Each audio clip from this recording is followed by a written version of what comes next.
Hi friends, మన ఈనాటి వీడియోలో మనము ముందు చెప్పుకున్నటువంటి బౌద్ధ మతానికి సంబంధించినటువంటి కొన్ని అంశాలు తెలుసుకున్నామండి. ఇప్పుడు బౌద్ధ మతం ఎలా పతనం చెందిందో తెలుసుకుందామండి.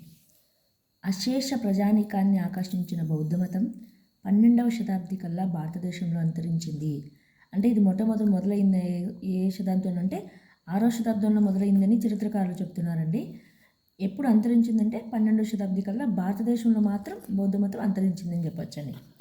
ఇక బౌద్ధ మతం మొదట్లో వ్యతిరేకించిన విగ్రహారాధన, కానుకలు స్వీకరించడం, హిందూ మతంలోని అనేక ఆచారాలు బౌద్ధంలోకి ప్రవేశించాయి. బౌద్ధంలోకి ప్రవేశించినవి ఏవేవి ప్రవేశించాయంటే విగ్రహారాధన, వ్యతిరేకించిన విగ్రహారాధన, కానుకలు స్వీకరించడం అని చెప్పొచ్చండి. ఇక హిందూ మతం తన లోపాలను సరిదిద్దుకోవడం కోసం ఈ చేస్తే బౌద్ధం క్షీణతకు గురైంది. అంటే హిందూ మతం తన లోపాలను సరిదిద్దుకోవడానికి చేసిన ప్రయత్నాల వలన బౌద్ధ మతం క్షీణించడం మొదలైంది అని చెప్పొచ్చండి. మత ప్రచారం కోసం పాలీ భాషను కాకుండా సంస్కృతాన్ని బౌద్ధ భిక్షులు ఉపయోగించడం వల్ల ప్రజలకు ఈ మతం క్రమంగా దూరమైందని చెప్పొచ్చు. అంటే ఆనాటి ప్రజల భాష ఏదంటే పాలీ. ఈ ప్రజల వాడుక భాష పాలీ కాకుండా సంస్కృతాన్ని బౌద్ధ భిక్షులు ఉపయోగించడం వల్ల ఈ మతం క్రమంగా ప్రజలకు దూరం అవుతూ వచ్చింది అని చెప్పుకోవచ్చండి. ఇక బౌద్ధ సంఘాల్లో అవినీతి పెరిగి అవి ప్రజాదరణను కోల్పోయాయి.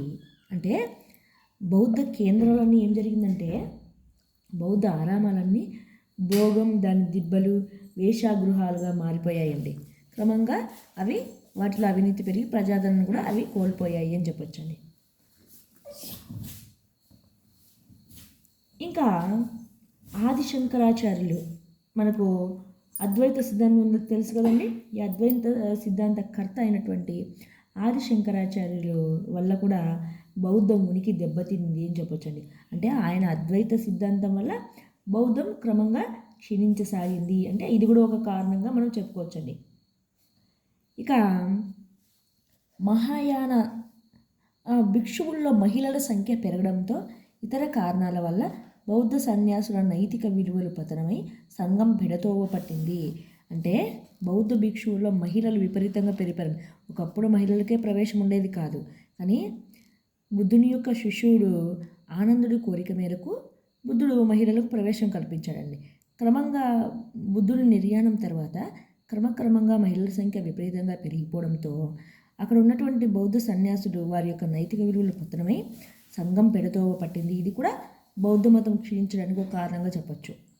ఇక మహాయాన బౌద్ధంలో హిందూ మత లక్షణాలు ఉన్నాయి. అందువల్ల బుద్ధుని దశావతారాల్లోని ఒక అవతారంగా మనం పరిగణించడం జరిగింది. దశావతారాల్లో బుద్ధుడు ఒక అవతారంగా పరిగణించారండి. ఇక తురుష్క దాడుల వల్ల బౌద్ధ కేంద్రాలు ధ్వంసమయ్యాయి. ఇక తురుష్క దాడులు ఎవరో చెప్పుకోవచ్చు అంటే ఇక్కడ ఖిల్జీలు కూడా చెప్పుకోవచ్చు అండి. బక్తియార్ ఖిల్జీ అనే ఒక ముస్లిం మత ఛాందసవాది నలందా విశ్వవిద్యాలయాన్ని ధ్వంసం చేశారండి. ఎవరంటే బక్తియార్ ఖిల్జీ అనే ముస్లిం మత ఛాందసవాది. ఇక్కడ రక్షణ కోల్పోయినటువంటి బౌద్ధం నేపాల్కు వలస వెళ్ళిపోయింది అని చెప్పొచ్చండి. పైన తెలిపిన కారణాలన్నీ బౌద్ధమత పతనానికి కారణాలుగా చెప్పుకోవచ్చండి. ఇక ఈ తురుష్క దాడుల వల్ల కూడా బౌద్ధమతం విద్యా కేంద్రాలు అన్నీ ధ్వంసమయ్యాయి. ఈ కారణాల వల్ల బౌద్ధం ఏం చేసిందంటే స్వదేశం నుంచి అంటే మన భారతదేశం నుంచి అదృశ్యమైపోయినా, అంటే నేపాల్ నుంచి అదృశ్యమైపోయినా నేటికి బౌద్ధం ఏ దేశాల్లో నిలిచిపోయి ఉందంటే చైనా, జపాన్, కొరియా, శ్రీలంక దేశాల్లో ప్రస్తుతం కూడా బౌద్ధమత భిక్షువులు ఉన్నారు, బౌద్ధమతం పాటించే వాళ్ళు ఉన్నారని చెప్పుకోవచ్చండి. ఇక మనకు దక్షిణ భారతదేశంలో ఉన్నటువంటి అతి ప్రాచీన బౌద్ధ స్తూపం ఏదంటే బట్టి ప్రోలు అని చెప్పొచ్చండి. ఇంకా బౌద్ధ క్షేత్రం ప్లస్ రేవు పట్టణం అయినటువంటి ప్రముఖ ప్రాంతం ఏదంటే ఘంటశాల. బౌద్ధ సన్యాసుల జీవిత పద్ధతులను గురించి తెలిపే పీఠకం ఏదంటే వినయ పీఠకం అని చెప్పొచ్చండి. ఇక ముగింపు చూద్దామండి. ఈ పాఠ్యాంశానికి సంబంధించినటువంటి ముగింపు. బౌద్ధ జైన మతాలు వాటి ఆదర్శాలు సిద్ధాంతాల్లో చాలా వరకు పోలికలు ఉన్నాయండి. ఉన్నప్పటికీ వాటి మధ్య కొన్ని భేదాలు కూడా ఉన్నాయని తెలుసుకున్నామండి ఆల్రెడీ. నైతిక విలువలను పెంపొందించడంలో, అహింసా సిద్ధాంతాన్ని బలపరచడంలో రెండు ఒకే విధంగా పనిచేశాయి. ఏవి? బౌద్ధ మతం, జైన మతం. అయితే జైన మతం దేవుడు ఉనికిని అంగీకరించింది. దేవుడు ఉన్నాడు అని, దేవుడు ఆకారుడు అని తెలిపింది ఏదంటే జైన మతం. నిరాకారుడు అని చెప్పింది ఏంటంటే బౌద్ధ మతం. రెండు మతాలు కర్మ పునర్జన్మలను విశ్వసించాయి. రెండిటి గల సారూప్యమైనటువంటి పోలిక ఏంటంటే రెండు కర్మ పునర్జన్మలను విశ్వసించాయి అని చెప్పొచ్చని. అయితే ఆత్మ రూపాంతరం చెందడం వల్ల పునర్జన్మ ఏర్పడుతుందనే విషయాన్ని బౌద్ధ మతం అంగీకరించలేదు. ఈ రెండు మత విశ్వాసాలు వేరైనప్పటికీ వాటి లక్ష్యం ఒకటనే విషయాన్ని మనము గమనించుకోవాలి. ఇక మన బౌద్ధ మత పవిత్ర గ్రంథాలు ఏమంటే ఆల్రెడీ చెప్పుకున్నామండి.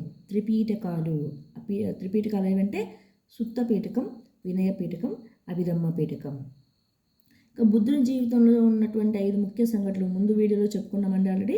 ఇంకోసారి చూద్దామండి. జననం గుర్తు ఏదంటే అందుకు తామర పుష్పం. బుద్ధుడి మహాభినిష్క్రమణం అందుకు గుర్తు చిహ్నం ఏదంటే గుర్రం అని చెప్పచ్చు. ఇక్కడ బిట్లు అడిగే అవకాశం చాలా ఉందండి. గ్రూప్స్లో కూడా ఇక్కడ బిట్లు వచ్చే అవకాశం ఉందండి. సంబోధి అంటే బుద్ధుడి జ్ఞానోదయం ఏ చెట్టు కింద అంటే బోధి వృక్షం. ధర్మచక్ర పరివర్తనం చక్రం అండి, 8 ఆకులను చెప్పుకున్నాం. మహాపరినిర్యాణం అంటే స్తూపం. మహాపరినిర్యాణాన్ని ఏ చిహ్నంతో పోలుస్తారంటే స్తూపంతో పోలుస్తారని చెప్పచ్చు. ఇక బౌద్ధ సంగీతం ఆల్రెడీ ముందు చెప్పుకున్నాము, ఇంకోసారి చూద్దామండి. చాలా ఇంపార్టెంట్ కదా. సో మొట్టమొదటి బౌద్ధ సంగీతం జరిగిన ప్రాంతం రాజగృహ. అధ్యక్షుడు మహాకాశ్యప. ఏ కాలంలో జరిగిందంటే 483 క్రీస్తుపూర్వం 483. ఇక్కడ క్రీస్తు పూర్వం అనే విషయాన్ని మనం బాగా గుర్తుపెట్టుకోవాలండి. ఎందుకంటే మొదటి బౌద్ధ సంగీతి, రెండో బౌద్ధ సంగీతి, మూడో బౌద్ధ సంగీతి 3 క్రీస్తు పూర్వం జరిగాయి. కానీ 4వ బౌద్ధ సంగీతి మాత్రం క్రీస్తు శకం జరిగిందండి. ఇది చాలా ఇంపార్టెంట్. సో మొదటి బౌద్ధ సంగీతంలో ఉన్నటువంటి ప్రాముఖ్యత ఏంటంటే బుద్ధుని శిష్యుడు ఆనందుని సంపాదకత్వంలో బుద్ధుని బోధనలు సందేశాన్ని సుత్త పీఠికగా రూపొందింది. అంటే సుత్త పీఠికంలో మనకి ఏం తెలుపబడిందంటే బుద్ధుడు శిష్యునటువంటి ఆనందుడు రాసినటువంటి బుద్ధుని బోధనలు సందేశాన్ని ఎందులో ఉన్నాయంటే సుత్త పీఠికంలో ఉన్నాయని చెప్పుకోవచ్చండి. ఇక మరొక శిష్యుడు ఉపాలి బుద్ధుని గురించి ఏం తెలిపాడు అంటే బౌద్ధ సంఘ నియమావళిని వినయ పీఠికంగా సంకలనం చేయబడింది. సుత్త పీఠికంలో ఏమున్నాయంటే బుద్ధుని బోధనలు సందేశం. మరి వినయ పీఠికంలో ఏమున్నాయంటే బౌద్ధ సంఘానికి సంబంధించిన నియమాలు ఉన్నాయటండి. ఇందులో మొదటి బౌద్ధ సంగీతి ప్రాముఖ్యత ఇది. ఇక రెండో బౌద్ధ సంగీతి జరిగిన ప్రాంతం వైశాలి. అధ్యక్షుడు సభాకామి. కాలం క్రీస్తుపూర్వం 383. అంటే ఈ సంగీతికి 100 సంవత్సరాల తేడా అన్నది. అంటే 100 సంవత్సరాల తర్వాత రెండో బౌద్ధ సంగీతి జరిగింది. ఇక రెండవ బౌద్ధ సంగీతి యొక్క ప్రాముఖ్యత ఏంటంటే థేరవాదులు అంటే సంప్రదాయవాదులు, స్థవిరవాదులు లేదా మహాసాంఘికులు అంటే మహాసాంఘికులకు మరొక పేరండి. ఇక్కడ బిట్టొచ్చే అవకాశం ఉందండి. స్థవిరవాదులు అంటే ఎవరు? థేరవాదుల, మహాసాంఘికులు అనే ఆప్షన్స్లో ఇవ్వచ్చండి. స్థవిరవాదులు అంటే మహాసాంఘికులు అని అర్థం. వీళ్ళను సంప్రదాయేతరవాదులు అంటారు. సంప్రదాయవాదులు అంటే థేరవాదులు, సంప్రదాయేతరవాదులు అంటే మహాసాంఘికులు. మధ్య విభేదాలు ఏర్పడినవి. అంటే బౌద్ధ మతంలో 2 శాఖలు ఏర్పడ్డాయి, థేరవాదులు, మహాసాంఘికులు. ఇక మూడో బౌద్ధ సంగీతి జరిగిన ప్రాంతం పాటలీపుత్రం. అధ్యక్షుడు మొగలిపుత్త తిస్స. క్రీస్తుపూర్వం 250 సంవత్సరంలో జరిగిందండి. ఈ మూడో బౌద్ధ సంగీతి యొక్క ప్రాముఖ్యత ఏంటంటే థేరవాద బౌద్ధమత శాఖ ఆమోదించబడింది. శాఖ అనేది ఏర్పడ్డాయి కానీ వాటికి ఆమోదం లేదు. కానీ మూడో బౌద్ధ సంగీతిలో శాఖకు ఆమోదం ఏర్పడింది. అభిధమ్మ పీఠక సంకలనం చేయబడింది.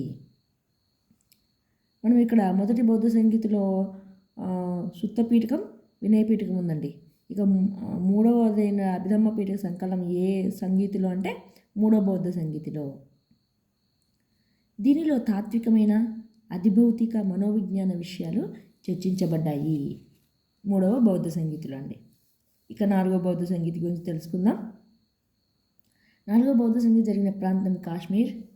అధ్యక్షుడు వసుమిత్ర. ఏ కాలంలో జరిగిందంటే క్రీస్తు శకం అండి. అవి మొదటి బౌద్ధ సంగీతి, రెండో బౌద్ధ సంగీతి, మూడో బౌద్ధ సంగీతి క్రీస్తు పూర్వం అయితే 4వ బౌద్ధ సంగీతి క్రీస్తు శకం 100వ సంవత్సరంలో జరిగిందండి. అంటే ఇక్కడ మనకు ఎవరు అంటే కనిష్కుడు అండి, కనిష్కుని కాలం, కుషాను రాజవంశ కనిష్కుని కాలంలో కుందలవనం అంటే కాశ్మీర్లో 4వ బౌద్ధ సంగీతి జరిగింది.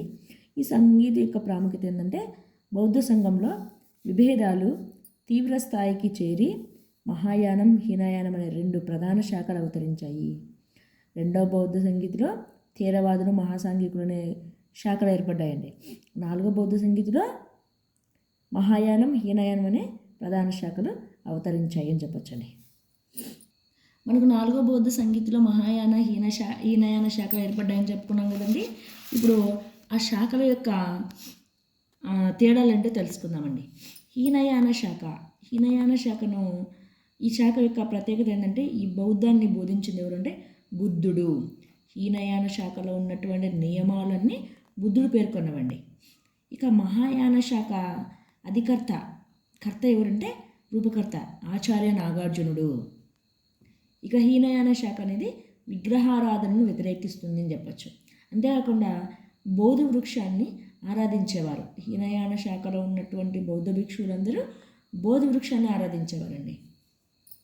హీనయాన శాఖలో పాలీ భాషలో బోధనలు ఉండేవి. అంటే అప్పటి కాలం ప్రజలు వాడుకలో ఉన్న భాష ఏదంటే పాలీ భాషలో బోధనలు ఉండేవి. నిరాడంబర జీవన విధానం హీనయాన శాఖ అండి. అంటే మొత్తానికి బుద్ధుడు అనుసరించినటువంటి బుద్ధుని ఆధ్వర్యంలో జరిగినటువంటి ఇదంతా హీనయాన శాఖ అండి. ఇంకా నిర్యాణం పొందడం అనేది ఉండేదండి హీనయాన శాఖలో. ఈ హీనయాన శాఖ కోసం కృషి చేసిన పాలకుడు ఎవరంటే అశోకుడు అని చెప్పొచ్చండి. ఇప్పుడు మనం మహాయాన శాఖ తెలుసుకుందాము.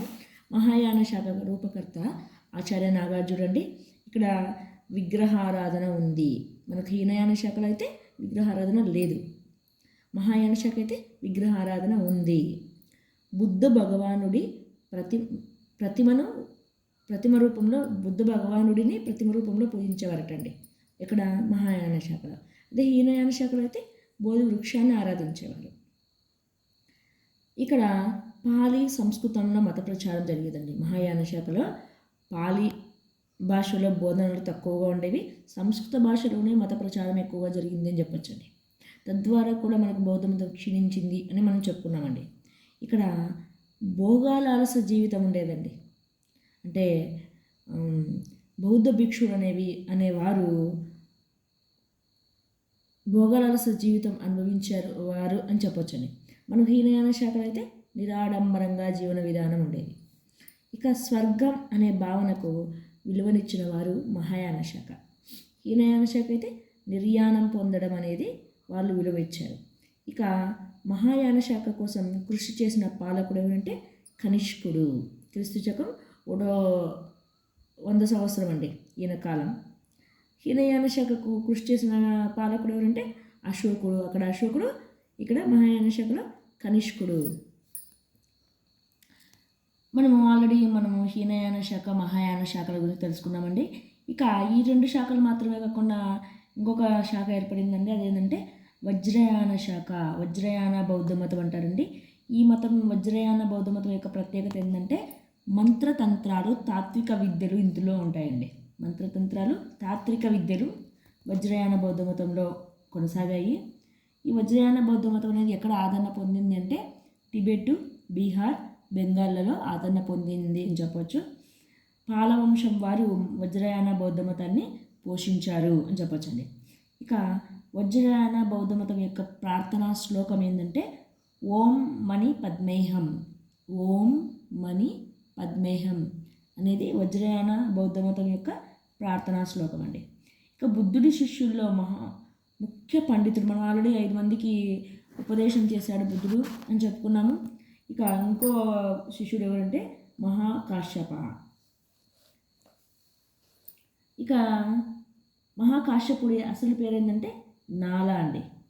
బౌద్ధ గ్రంథాన్ని పాలీ భాషలో రాసినటువంటి వ్యక్తి ఎవరంటే మిలింద పన్హా. ఎవరంటే మిలింద పన్హా అని చెప్పొచ్చండి. మనకి ఈ బౌద్ధ కాలంలో ఉన్నటువంటి విశ్వవిద్యాలయాలు చెప్పుకున్నాము. అందులో నలంద విశ్వవిద్యాలయం ఎక్కడ ఉందంటే పాట్నాలో ఉంది. ఇందులో 3000 మందికి మాత్రమే అభ్యసించడానికి వసతులు ఉన్నాయని చెప్పినటువంటి యాత్రికుడు ఎవరంటే ఇట్సింగ్ అండి. ఎవరు? ఇట్సింగ్. ఇక ధ్యాన స్థితిలో ఉన్న బుద్ధుడికి సంబంధించింది ఏంటంటే అవలోకేశ్వర అంటారు. ధ్యాన స్థితిలో ఉన్న బుద్ధుడిని ఏమంటారంటే అవలోకేశ్వర. మనం 4 బౌద్ధ సంగీతాలు చెప్పుకున్నాం కదండి. అవి ఏ కాలంలో జరిగాయి, ఎప్పుడు జరిగాయి అంటే బుద్ధ భగవానుడి నిర్యానంతరం జరిగాయండి 4 బౌద్ధ సంగీతాలు. సింహళంలో బౌద్ధ మతం వ్యాప్తి చెందిందని మనం తెలిపేటువంటి రచనలు ఏమున్నాయంటే మనకు దీపవంశ, మహావంశ అనే రచనలు అండి. అవి వచ్చేసి సంస్కృత భాషలో ఉన్నాయి అని చెప్పవచ్చండి. ఇక మనకు బుద్ధుని యొక్క జాతక కథలు ఎన్ని? బుద్ధుని యొక్క జాతక కథలు ఏంటంటే 500 అండి. ఈ బౌద్ధ జాతక కథలు ఏం తెలుపుతాయంటే బుద్ధుడి యొక్క పూర్వజన్మ వృత్తాంతాన్ని వివరిస్తాయి. ఇక్కడ మనకు గ్రూప్స్లో బిట్ వచ్చిందండి. ఇక్కడ బుద్ధుడి పూర్వజన్మ వృత్తాంతాన్ని వివరించే బౌద్ధ రచనలు ఏవి అంటే బౌద్ధ జాతక కథలు. అవి ఎన్ని ఉన్నాయంటే 500 అని చెప్పొచ్చండి. ఇక మనము స్తూపం గురించి చెప్పుకున్నాం కదండి. మహాపరినిర్యాణం, బుద్ధుని యొక్క నిర్యాణం గురించి. ఇది వచ్చేసి బుద్ధుడి అస్థికను ప్రవేశపెడుతూ అండాకృతిలో నిర్మించిన సమాధి అండి. స్తూపం అనగా బుద్ధుడి అస్థికను ప్రవేశపెడుతూ అండాకృతిలో నిర్మించినటువంటి సమాధి అని చెప్పొచ్చండి. ఇక మన ఏపీలో ఉన్నటువంటి ప్రసిద్ధమైనటువంటి బౌద్ధ స్తూపం ఏదంటే గుంటూరు జిల్లాలో ఉన్నటువంటి బట్టిప్రోలు అండి. బట్టిప్రోలు స్తూపము మనం ఇందుకు ఉదాహరణగా చెప్పుకోవచ్చండి. ఇక చైత్యం, బౌద్ధుల ప్రార్థనా మందిరాన్ని మనము చైత్యం అంటారండి. ప్రసిద్ధమైనటువంటి చైత్యం ఏదంటే కార్లే. ఇది చాలా అందమైనటువంటి చైత్యంగా పేర్కొంటారండి. ఇక మనకు బౌద్ధ స్తూపాలు ఉన్నటువంటి ప్రదేశాలను ఒకసారి తెలుసుకుందామండి. సాంచి ఎక్కడ అంటే ఏ రాష్ట్రం ఉందంటే మధ్యప్రదేశ్. సారనాథ్ ఉత్తరప్రదేశ్. పిప్రివాహ అనేటువంటి బౌద్ధ స్తూపం ఉన్న ప్రాంతం దేశం నేపాల్. బొరిబాదూర్ అనేటువంటి స్తూపం ఉన్న ప్రాంతం జావా. ఇక అమరావతి అంటే మనకు తెలుసు అంటే మన ఆంధ్రప్రదేశ్. బట్టిప్రోలు గుంటూరు. నాగార్జునకొండ నల్గొండ జిల్లా. ఘంటసాల జగ్గయ్యపేట వచ్చేసి కృష్ణా డిస్టిక్ అండి. నేలకొండపల్లి ఖమ్మం అండి.